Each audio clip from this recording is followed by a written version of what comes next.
सुंदरता का मूल्य। एक अति सुंदर महिला ने विमान में प्रवेश किया और अपनी सीट की तलाश में नज़रें घुमाई।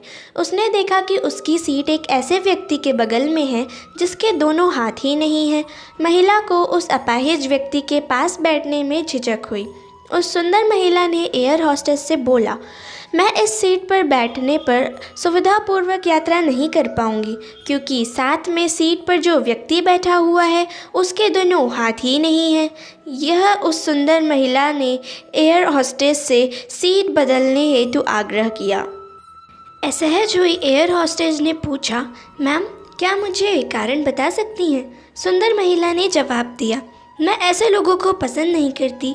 मैं ऐसे व्यक्ति के पास बैठकर यात्रा नहीं कर पाऊंगी। दिखने में पढ़ी लिखी और विनम्र प्रतीत होने वाली महिला की यह बात सुनकर एयर होस्टेस अचंभित हो गई।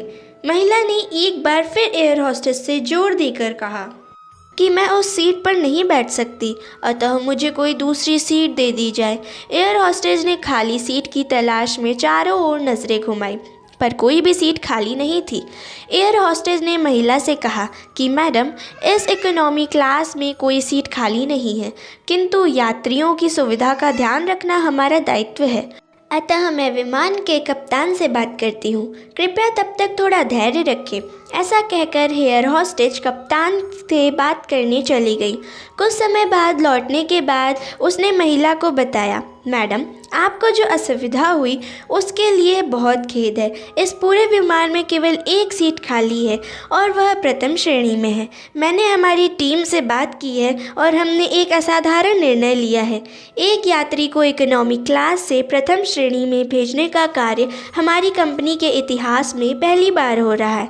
सुंदर महिला अत्यंत प्रसन्न हो गई, किंतु इसके पहले कि वह अपनी प्रतिक्रिया व्यक्त करती और एक शब्द भी बोल पाती, एयर होस्टेस उस अपाहिज और दोनों हाथ विहीन व्यक्ति की ओर बढ़ गई और विनम्रतापूर्वक उनसे पूछा, सर क्या आप प्रथम श्रेणी में जा सकेंगे? क्योंकि हम नहीं चाहते कि आप एक ऐसे अशिष्ट यात्री के साथ यात्रा करके परेशान हों। यह बात सुनकर सभी यात्रियों ने ताली बजाकर इस निर्णय का स्वागत किया।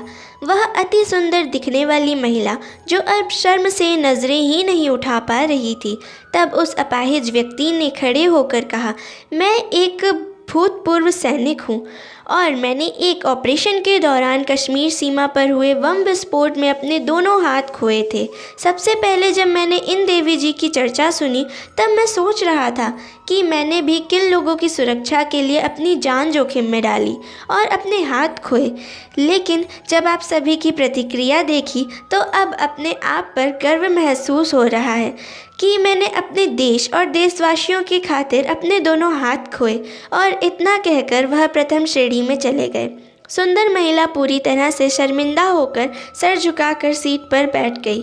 अगर विचारों में उदारता नहीं है तो ऐसी सुंदरता का कोई मूल्य नहीं होता। आशा करती हूँ कि आपको यह वीडियो अच्छी लगी होगी। अगर यह कहानी अच्छी लगी है तो इस वीडियो को लाइक करें, चैनल पर नए हैं तो चैनल को सब्सक्राइब करें और बेल आइकन ज़रूर से प्रेस करें।